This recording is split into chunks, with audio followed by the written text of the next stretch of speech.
Hello everyone. Good morning, good afternoon, and good evening, wherever you are in the different parts of the world. Thank you all for joining this webinar series on just transition in the context of least developed countries. Uh, I think the participants are joining in, so maybe within next maybe 30 seconds we will start the webinar. Uh, we've already seen the rapid number of the participant size growing here. Uh, yeah, so as per the program, uh, I will start with the very short intro, and then we will kick off with the panel discussion. My name is Manjit Dhakal. I'm the head of the Least Developed Country support team at Climate Analytics, um, and the director of Climate Analytics South Asia office, and have also been engaged in a climate negotiation as an advisor to the chair of the Least Developed Country group. Uh, so without further delay, let me start with the presentation, um, and then I will hand over it to Gebru Jember, uh, who will lead us to the panel discussion right after. The topic of just transition, um, obviously, it's not a new topic, yes, but in a context of climate change, there has been a lot of evolution, and we will deep dive into that. We'll also try to unpack this in a context of least developed countries where there are the unique circumstances that could be different than other emerging economies or the developed country. And we will also try to explore the opportunities as we move forward. And then we have an excellent panel who will share their thoughts in terms of the activities that are already undergoing, also the updates and then the reflection in the climate change negotiation process, and how all this discussion will help bring opportunities, serve the most vulnerable people, and help us to achieve the target under the Paris Agreement that we all have set, the target that will be more inclusive, and that will help countries to achieve the development goals that the countries have set. So this will be the outline of my presentation, the introduction and the key milestone in just transition, just to set the context where we are, and we will also briefly reflect in terms of the update from the recent UNFCCC Bonn session, uh, and then uh, and then also the priorities and the just transition in the uh, in the context of least developed countries, and then opportunities with the energy transition uh, that brings to the least developed countries. Um,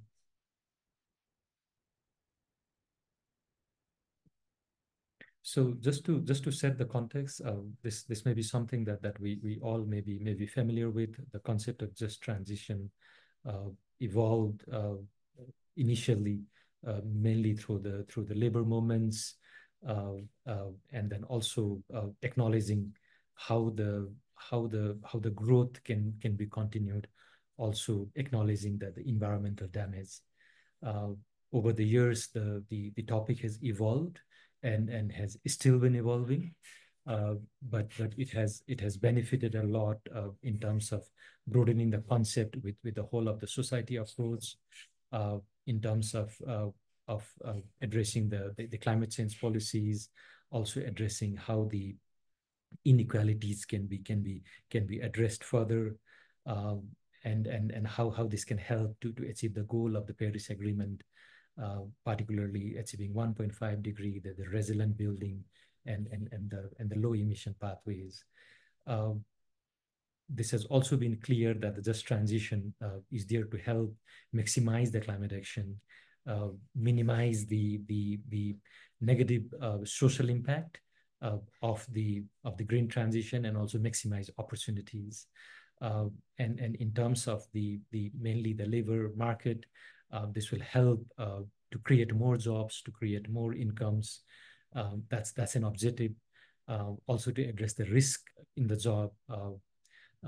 risk associated mainly with the climate context, the other environmental context, and how the vulnerable population can be protected. So the this should help the economies uh, have a lower emission and the climate vulnerability, and this would help increase the quality of the job and the social advance. The key milestone that we have in terms of moving ahead, the Paris Agreement has given, even though the discussion has evolved much earlier and has been there in the discussion in the context of, for example, International Labor Organization and many other forums.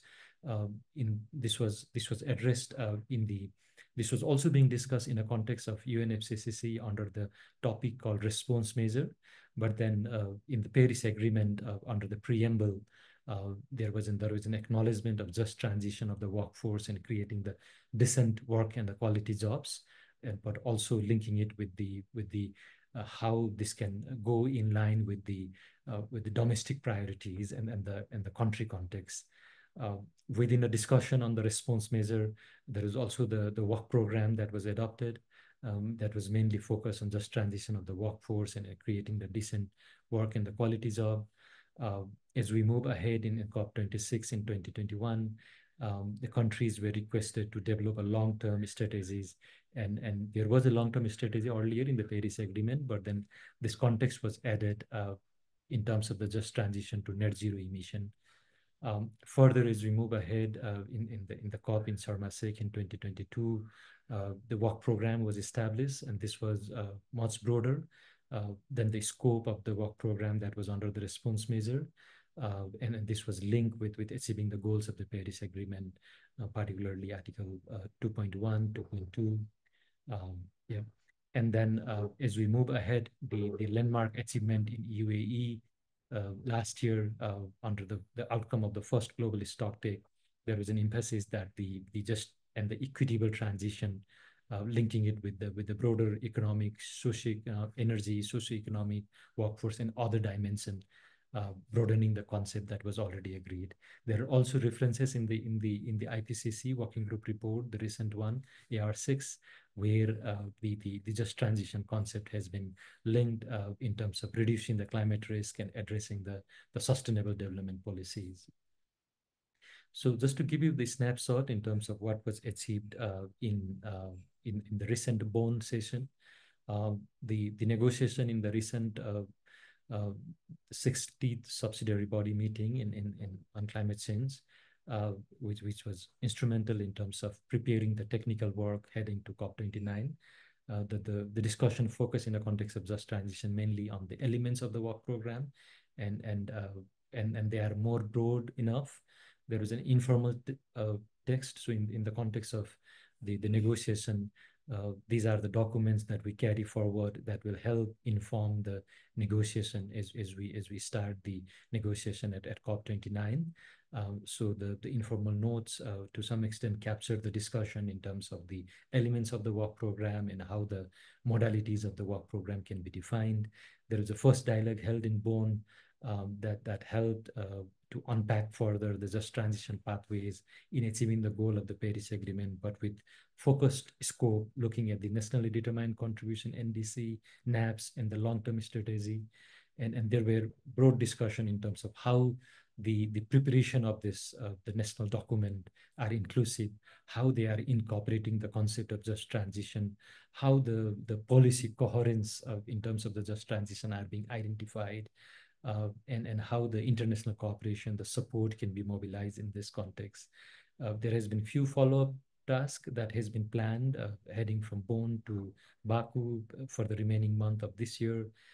There is a call for submission where countries can provide inputs in terms of the further third on the just transition work program.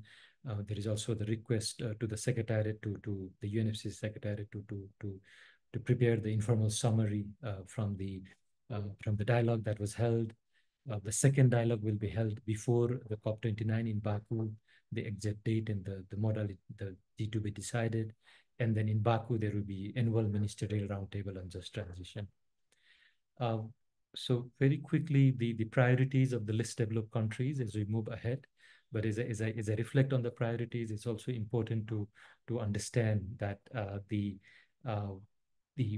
the more than half of the population in LDCs uh, still lack access to energy, and this is more pressing in a context of rural context in the LDCs where there are about 32% of population only who have an access to electricity.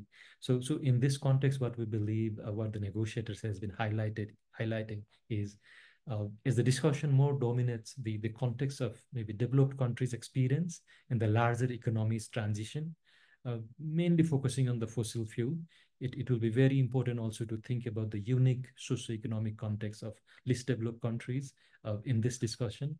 And when we talk about the unique context of LDCs, the difficulty in terms of the access to the market, the difficulties in terms of going ahead in line with the advanced technologies, the depth stress that the countries are facing, and in particular when we talk about the energy sources, uh, compared to the discussion that is dominated mostly by the transition from fossil fuel, transition from coal and other fossil fuel sources. The energy source for most of the LDCs are biomass, and in terms of the electricity generation, it's hydropower. So this context should also be considered. It's also important to think about the just transition in a context of eradication of poverty, and how this can go ahead line in hand with the sustainable development targets that countries have presented. And also, again, there are special needs and circumstances of least developed countries and small island developing state recognized by the Paris Agreement, which will have to be applied as we unpack the just transition concept.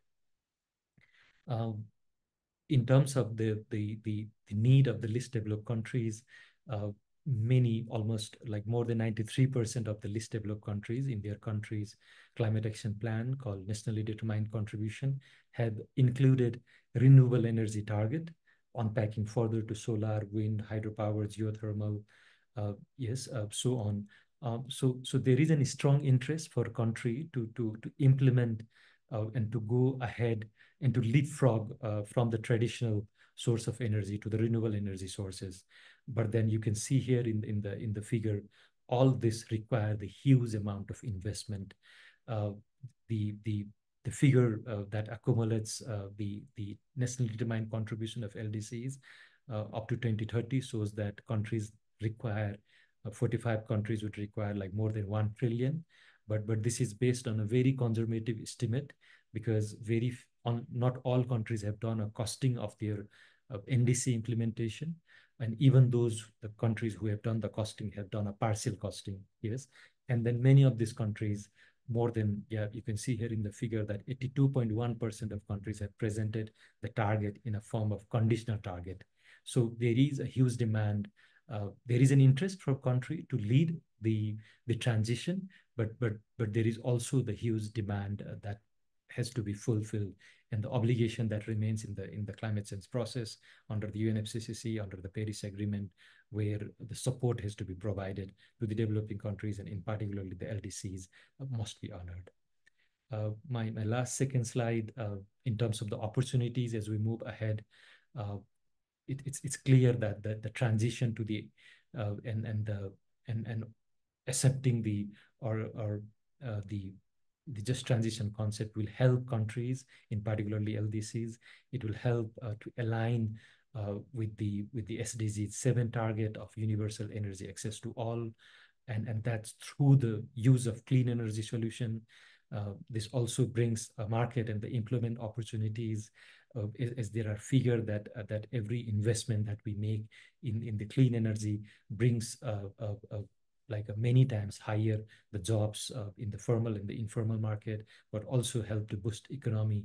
There are also economic development opportunities that will help to leverage the new technology, the human capital development, and also the employment of the greens with the green jobs. This also helps in terms of the attracting the investment which is key in a context of least developed countries to transition and to align with the development goals that the countries have presented.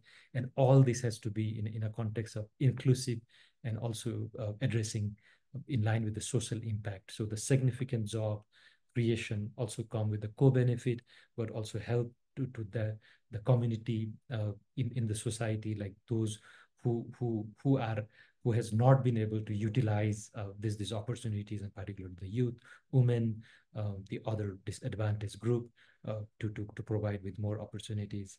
So my final slide as a take a home message, but also to unpack further as we go to the panel discussion.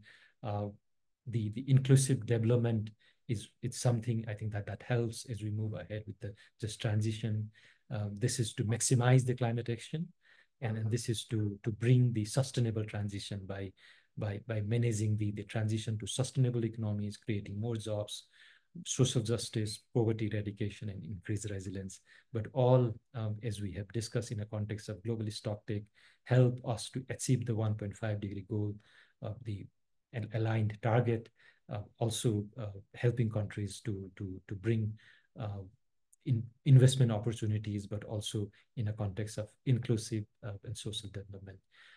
So this is where I stop. I may have taken like few more minutes, but I will hand over to Gebru Zember, and who will lead the panel discussion as we move forward. Thank you. Over to you, Gebru.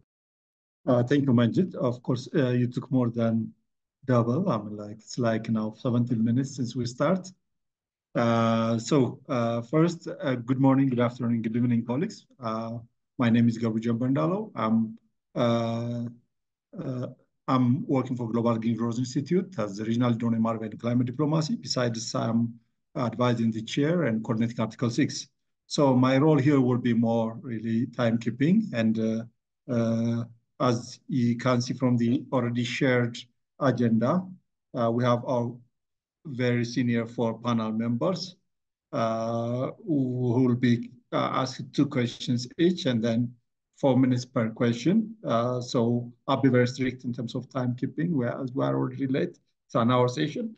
Following that, we'll have question and answer session. And of course, colleagues, whenever you feel something, you have to drop your questions, comments in the chat box so that it will be addressed during the question and answer session. And finally, we'll have a summary of our discussion.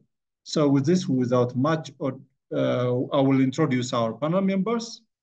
First, I would like to thank, of course, Climate Analytics for organizing this timely event.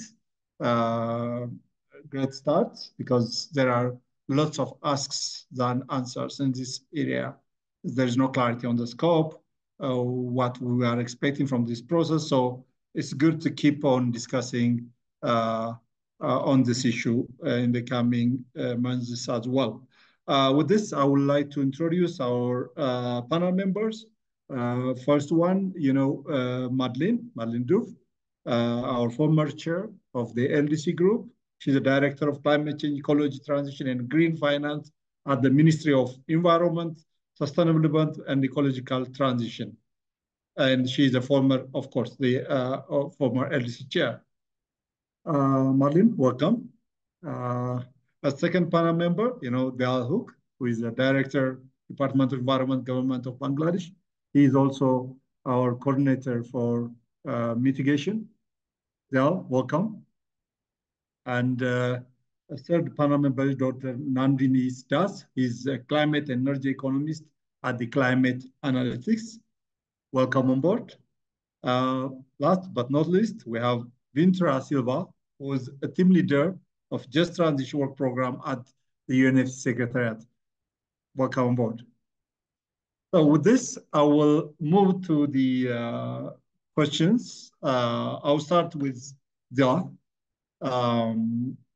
As you know, the next NDC update is to be submitted at the early 2025, which everyone is required to increase ambition to achieve the 1.5-degree goal. Can you speak about a bit to the critical role of ambition, its relation to just transition, and the possible linkage of the just transition work program with development of ambitious NDC? you may not be really required to align just transition with ambition. You can express your views. Is there any area of really misalignment or whatever you feel? Yeah, briefly, I'll stop you if you miss 4 minutes. Thank you, Gabru, and good morning, good afternoon, and good evening, colleagues. And thank you, Manjit, for providing us a comprehensive presentation as introductory comments.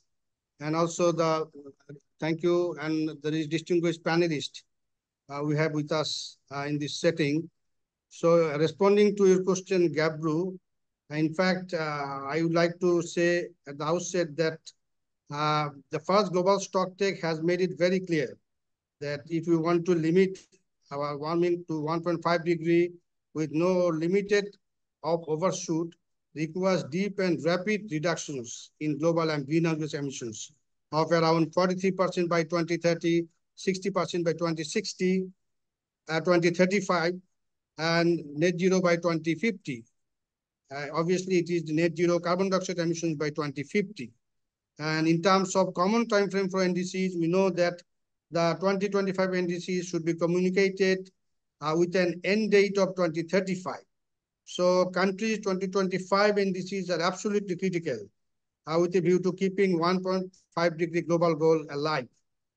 And we also understand that in doing so, the major emitters with greater capabilities, higher capabilities have to play their important roles, with developed countries taking the lead. Now, I would like to touch upon some of the relationship between the raising ambition and the just transition pathway. And you know that under the UNFCCC process, we tend to put emphasis on achieving the goals of Paris Agreement on the basis of Article 2 of the agreement. Likewise, the CMA5 in Dubai, they agreed on the purpose of the just transition, which is to achieve the goals of the Paris Agreement outlined in Article 2.1 in the context of Article 2.2. So both, you know, Article 2 of the Paris Agreement has been very critical in terms of raising ambition, as well as the moving with just transition in an effective way. And in terms of what tells about what the Article 2 tells about. So in that case, Article 2.1 actually frames the context of, this is the context, the poverty eradication, sustainable development. So the Article 2.1 ABC framed the global response in the context of sustainable development and efforts to eradicate poverty. And Article 2.2 in the context of reflecting equity, then principle of CBD and RC in the light of different national circumstances. So for countries like the LDCs having low capabilities, enhancement of ambition should be seen as a pursuit to the just transition pathway. And aligning UN SDGs, as you know, and we have seen in the presentation that aligning UN SDG with just transition is also very important. And several SDGs adopted elements of the just transition like SDG 7, affordable and clean energy, SDG 8, decent work and economic growth, SDG 12, consumption and responsible consumption and production, SDG 13, climate action. So we have to have the complementarity and with the efforts of achieving SDG as well as to eradicate poverty while enhancing the ambition, taking into account the outcomes of global stocktake, particularly the paragraph 28 of the outcome of the global stocktake. Here we understand there's some invaluable securities, the food security, energy security, water security, and health security cannot be compromised. And GST tried to reflect on those securities. And we can touch upon some of the related issues, what has been done, and what we got from the outcome of the GST. Thank you. And if we have time, 1 or 2 minutes. I'll come back. Later. I'll come back later. with the second question, mainly on domestic floods. but yeah, we can address that. Thank you. All right, all right. Yeah. Now, so the question to Nandin does on energy transition, of course, will be key to actualizing just transition pathways across sectors. What are the potential challenges and barriers to just transition in the energy sector, and how can we tackle them? Over to you. You have 4 minutes. Das. Thank you for the question. So talking about the challenges or barrier, I think the first challenge, particularly for the developing country context, is the technological barrier. Integrating renewable energy into existing grid system is a very complex and costly matter, and it requires significant deployment of the renewable energy along with the upgradation of the energy infrastructure. So, I mean, effective energy storage, transmission solution, these are all needed to support the variability of the renewable energy sources. So, substantial focus on research and development innovations, these are all important. The countries need to upgrade their power sector plan to incorporate all these technical challenges. Now the next challenge would be like as I mentioned earlier, that integration of renewable energy into the grid is a very costly matter, and it would require substantial upfront investment, and for developing countries with their limited financial resources, it's a struggle for them. And it's not only just about finding the money to start getting it started, but it's also about the financial sustainability of the projects, because often they lack the necessary financial support to keep the projects moving forward. And then on the economic part, there is also the issue of job loss for the fossil fuel sector, like the core of the just transition discourse. Worker of these industries, they face the economic instability.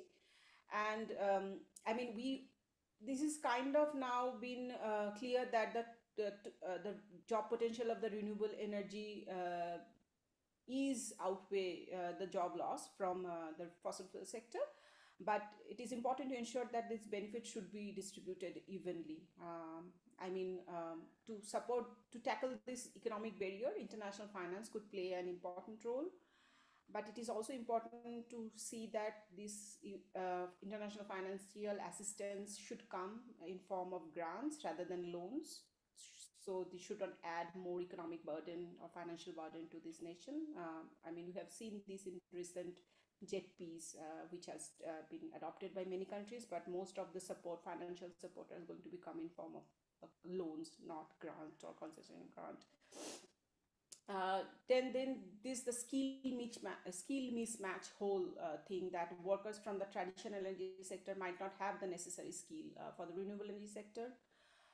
That means that more investment in education and retraining programming is needed. Sometimes we see that there is some resistance within the fossil fuel workers to relocate into other industries, not always because of the economic instability, but sometimes their identities are tied to their job. Their professional pride sometimes is a big part of this resistance, and this is something like we need to consider like as a challenge while planning for a just transition. On the policy side, inconsistent policy is a big hindrance, particularly for the developing country context. Developing countries often face limited social safety net, welfare programs are limited, lower level of education level, labor market is highly unorganized. So all of these lead to a weaker worker protection. So I mean, talking about all these things, so these are like challenges on a nutshell, and Yeah. I mean, Thank you, Nandi. Based on comments and questions which participants are going to drop in the chat box. Next question will be to Vintra. Since your early engagement with the transition concept and witnessing its evolution at the Secretariat, how have you seen it develop? What do you see are the core issues at present, and how is this concept being internalized across countries? Over to you, Vintra. Thank you, Jabru, and Good day to everyone. So, as was presented by Manjit in the initial presentation, how this topic of just transition evolved, mainly during the Paris Agreement and the response measures, focusing more on the labor aspect of it, of the just transition of the workforce. But came Sham, where parties wanted that this topic to be something broader that addresses all aspects of achieving the goals of Paris Agreement. So just transition pathways to achieve goals of the Paris Agreement was the key. That meant mitigation, that meant adaptation, that meant also the finance goals. So this is something where the parties want this just transition to be broader, addressed, not just limiting to the workforce aspects as mentioned in the preambular language of the Paris Agreement, but to see how we actually have just transition pathways to achieving all goals of Paris Agreement, all areas of climate action. So you see a broader scope in this perspective. You would see in the preambular decision that operationalized the text. This is the 3CMA5 that came from Dubai, where you would see that it has a wider scope. It covers many socio-economic aspects of transition pathways. So it's not, I know just energy transition is being discussed widely because it is, of course, prominent for many of the parties in the implementation of national actions. But this is something that you would see now being widely explored in terms of adaptation. How do you make sure that the adaptation pathways also address the socio-economic aspects of those aspects? Of course, this would mean there would be additional cost implications to ensure that the pathway they choose is not just setting an objective, but you actually work towards achieving a goal that is on a just transition pathway. So all the socio-economic aspects of that transition is being considered, measured, and action is taken to enhance the positive actions as well as to minimize the negative impacts in this process. And this would have its own cost implications. You would need capacity building. And you would see in the last round of NDCs many, as well as the long-term low-emission development strategies that we have received, there is a distinct reference to just transition pathways to achieve the goals that the countries had committed. And we hope to see many more that will come. So this was why even the first topic that we picked for the just transition work program this year was what the SB chair selected was to how just transition pathways can be considered in the nationally determined contributions, the national adaptation plans, as well as developing the long-term low greenhouse gas emission development strategies, so that it will help the countries to understand, get experience from those countries already who have already launched these actions, to understand what it means to start this process. It's not just about putting something on a document, but ensure that it is quantifying the impact of such a pathway and how it could be achieved, so that the policies, core policies are designed that it is in line with the national development priorities. So I believe this is where the further work, the exchange that would be provided through the dialogues would help going forward. And we look forward to the parties' engagement in further dialogues and also the discussion on the contact group that would evolve this topic. There's a lot of work that's been done outside the UNFCCC system as well that we hope to bring in and would help advance this topic. Thank you. Thank you. Thank you. You will further elaborate in the follow-up question. Thank you. Next question will be to Chair Martin. Speaking with your experience as a former chair of the LDC group, how do you think international cooperation and support can be leveraged to assist LDCs in transitioning towards the renewable energy sources? Over to you, Chair. Thank you, Gabriel, and also thank to Climate Analysis for organizing such an important webinar.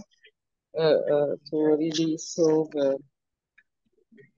But my camera is not able to be on. I don't know why. But just want to thank you for moderating this important topic, and also for climate analytics for inviting us on such a important event. I just want to, regarding the case of Senegal, has been noted. We know that Senegal is embarked now in the GETP, so it's the Just Energy Transition Partnership, with the support of various partners. And the objective of this GETP is through a period of 3 to 5 years to have Senegal being supported to move in a low transition pathway, low carbon transition pathway, using really the promotion of renewable energy. So this will allow Senegal to have opportunity to have additional resource in order really to meet a target. And the target is to move from 30% of renewable energy in the grid to 40% of energy from renewable sources to the grid by 2030.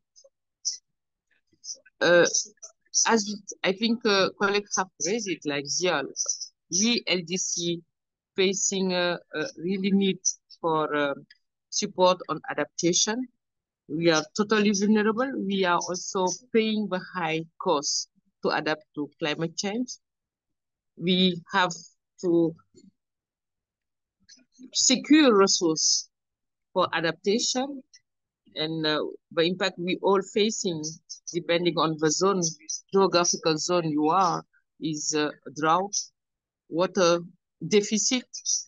For Senegal, we have lost a lot of coastal erosion, and we have many communities along the coast. So it's a really a pressure for government, and also for many LDCs, many African countries, we're facing the issue of extreme events, in particular flood, and sometimes also you have some drought.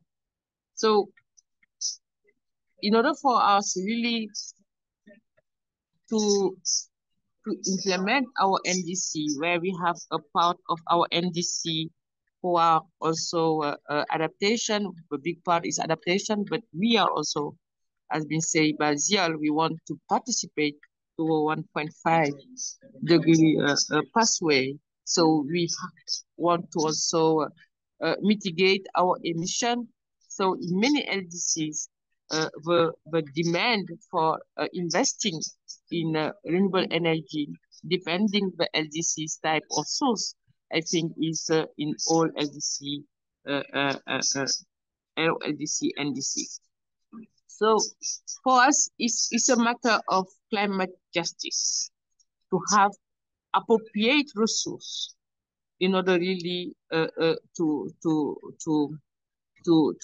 guarantee clean energy access, in order to contribute to the reduction of emission, but in order also really to allow the country to adapt. I'm saying we're putting a lot of money for adaptation. So this is really, for me, a matter of climate justice, having this support to invest in clean energy, in particular renewable energy. We know that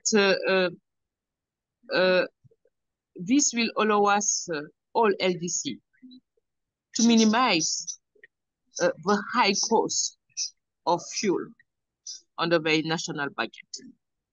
Having this high level of penetration of renewable energy in LDCs is important. So this resource we can really mobilize Instead of putting it in energy, you put it in renewable energy investment. And this is really fundamental. So this will allow you, allow at the national level, really to ensure the development pathway. Oh, you want to say? Thank you. Yeah, thank you, Chair. Time is limiting us, but I will have a follow-up question. And now I move to the second round of questions. I will start with Dial. Dial, you have 2 minutes. In your national capacity, how do you see Bangladesh incorporating or prioritizing ambition and just transition in domestic plans? Over to you. Thank you, Gabriel, again.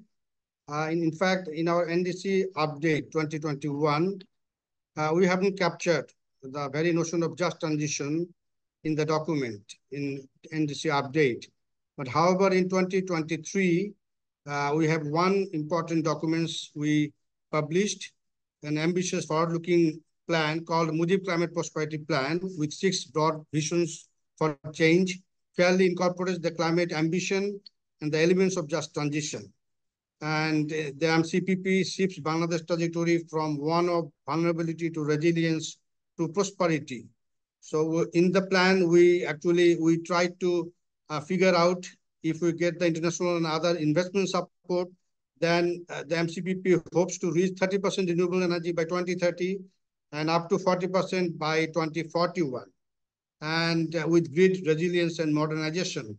And at the same time, we also identified one important project, flagship energy projects, with a Bay of Bengal independence area, meaning that it is one of the first large-scale hybrid renewable energy and adaptation infrastructure project involving offshore windmill on the Bay of Bengal shelf, around 4,000 megawatt by 2030, while enabling coastal resilience through the mangrove green belt along the long coastline. So in the plan, we also tried to touch upon some of the elements of the just transition. For instance, the MCPP would be to create 4.1 million new climate resilient jobs and reduce unemployment around 3.9% by 2030. And it will also try to connect just transition with modernization, as well as with automation to uncover the innovative competencies of the Bangladesh workforce and improve productivity. And at the same time, the plan also tried to touch upon some of the important elements like introducing resilience bond, providing training and reskilling of 3.8 million people by 2030. So through this reskilling and gender responsive labor market initiatives, we feel that through the process we go along, the plan hopes to change low productivity and low wage development to high productivity and high growth one. So there are some important elements that we have incorporated, important just transition elements we have incorporated in our new plan, Mujib Climate Prosperity Plan. So thank you very much, Gabru, for giving us the time. Thank you. They are on time. And my follow-up question to Madeleine will be, Senegal is a member of the Just Energy Transition Partnership, JET, announced during COP26. Noting Senegal's early involvement in the partnership, could you please speak to what the partnership focuses on and how it is relevant to LDCs? Because that would be a lesson for others if they need for joining. Yeah, please. Yes, thank you.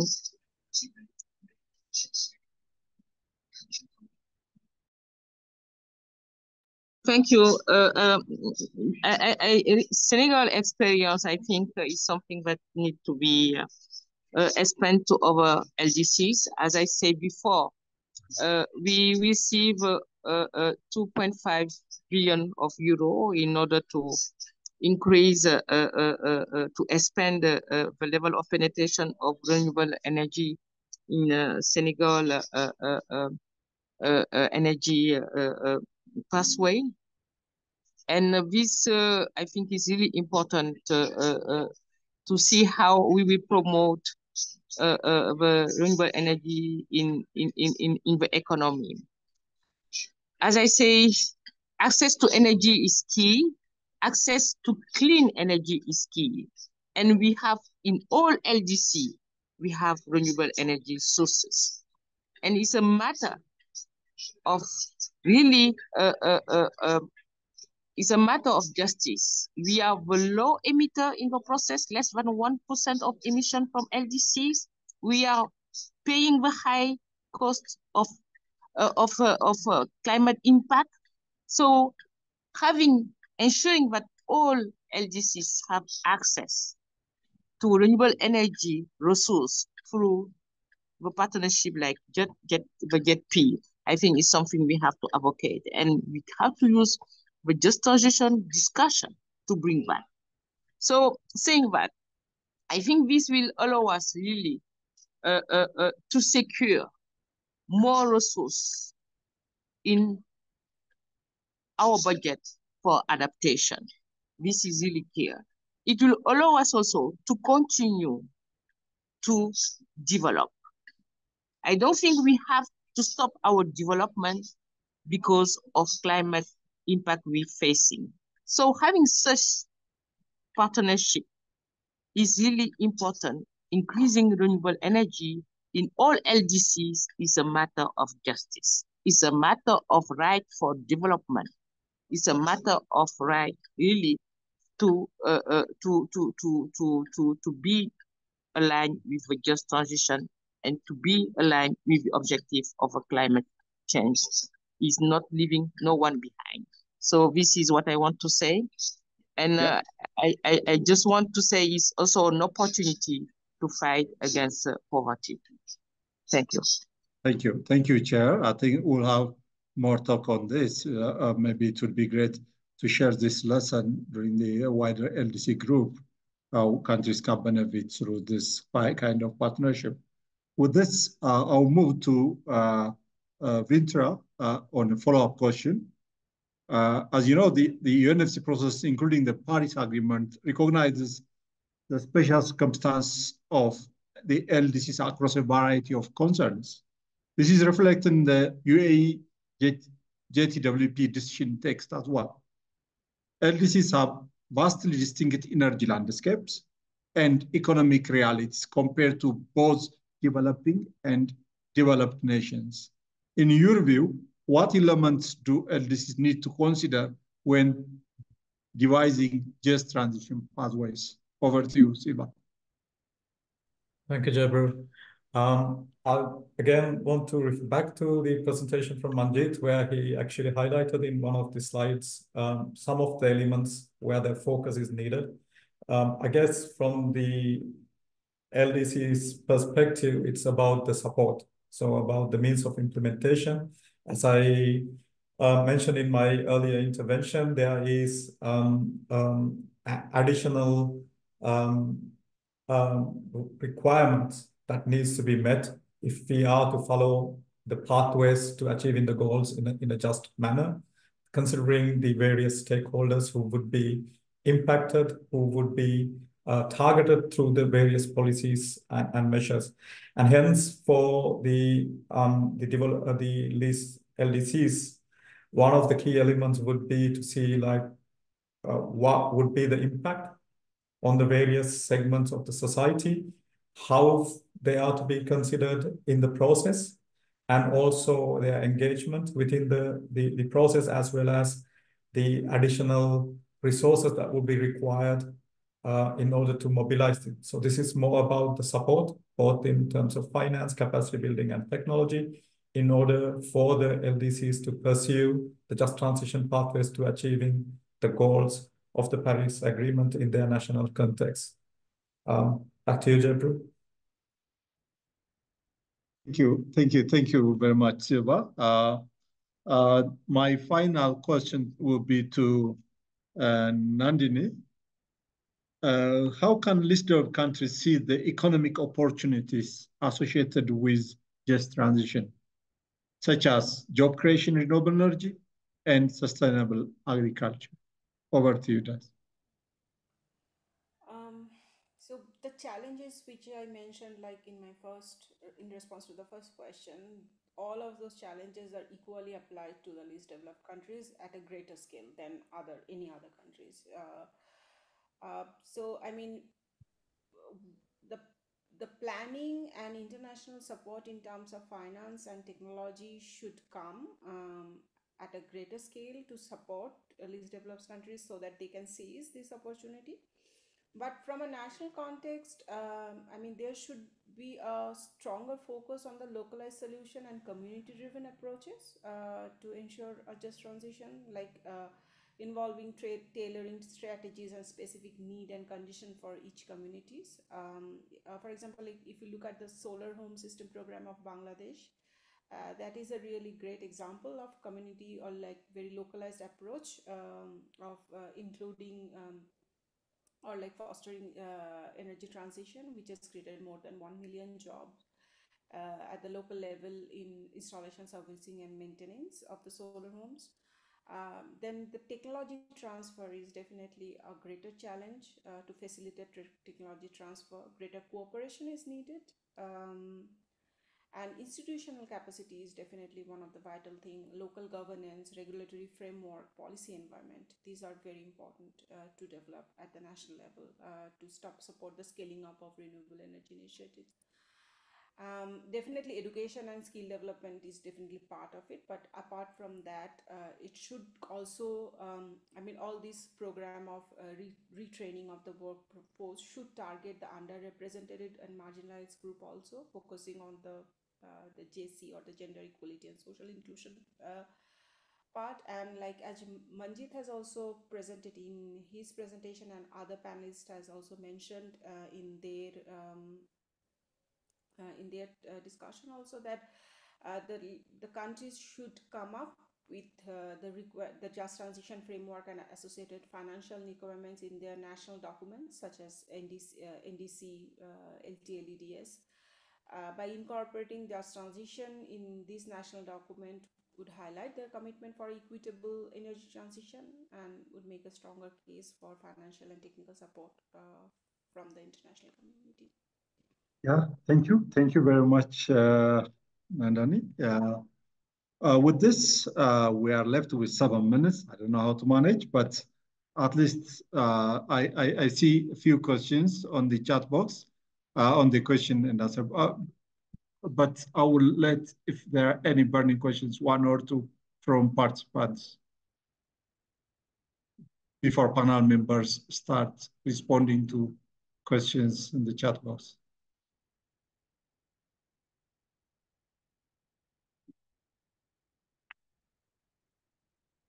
Okay, I don't see any hand, but in the meantime, I see some comments in relation to conflict with having renewable systems with land use and indigenous peoples, which Nandini can address it. And of course, how can we address the issue of flood and droughts in South Asia, like Afghanistan and Pakistan? I think on this one, Vintra has been already mentioning, like, we have to look from adaptation perspective, because since we don't have clear scope in this just transition, we could look at from the adaptation perspective as well to put more pressure in the global community. We need more access to whatever enablers to address the extreme events.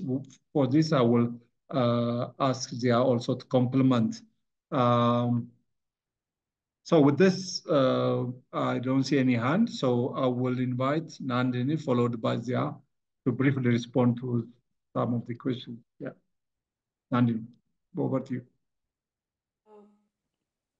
Yes, I think this is a very important question which has been raised, the land issue related to the renewable energy expansion, particularly like when it is related to the displacement of the indigenous communities. I think this is like a perennial issue which we are facing since beginning, that forever, like developmental goals and how you ensure the rights of the indigenous people on the nature and the land. I think the only way, I mean, definitely this is a big part of the just transition discourse, that they are also the equal stakeholder of the process, and their concern also should be heard and addressed in the process. I mean, more inclusive policy making, wider stakeholder engagement, these are the only way to sustain this, I mean, to address this issue. I mean, but we also need to look at the other side, that the renewable energy is not only deployment is not only about a job, but it also has like energy access, energy resilience, and also like hydropower, which is the main energy source for many of these countries, many of the least developed countries. But the thing is that the hydropower resources is also become very uncertain with the impact of climate change in many countries. We also need to think about that need diversification of the energy sources. So I mean, yes, I in a one line, I would like to say that wider stakeholder engagement and inclusive policy making is a way out. Thank you, Nandini. So yeah, you respond to the question from Pawan as well. Have you seen the question from Pawan? Well, I can read it for you. I'm like, what will be the repercussions of current polarization of powerful countries in implementing the net zero transition? How just transition, a crucial enabler, can incorporate the vulnerable in this context? Over to you. Thank you, Gabru. In fact, we cannot de-link the mitigation, adaptation, and loss and damage from one another. So if we do less mitigation, the need of adaptation will rise, and consequently, the loss and damage will continue to rise. So we have to look in a holistic manner. And in terms of the mitigation as well as the adaptation, the LDC and other groups, we are actually looking for having the potentials which have the multiple co-benefits, adaptation, mitigation co-benefits. So apart from enhancing renewable energy capacity or energy efficiency improvements, there are other sectors which have a lot of co-benefits. And we want to harness those co-benefits, which will also bring about the health benefits, sustainable development co-benefits, and other related benefits. So we feel that in terms of good mitigation projects, as well as having some co-benefits, the countries should try for implementing those actions on the ground, so that both actions, the mitigation, adaptation actions, will be realized at the end of the day. And consequently, we will have the greater benefits at the end of the day. Thank you very much. Thank you. Thank you. The time is limiting us. Maybe just half a minute, Chair, you can respond to the participation of civil society in the Just Transition Partnership, and affected communities have been insured, and are they involved in decision and follow-up activities? Over to you.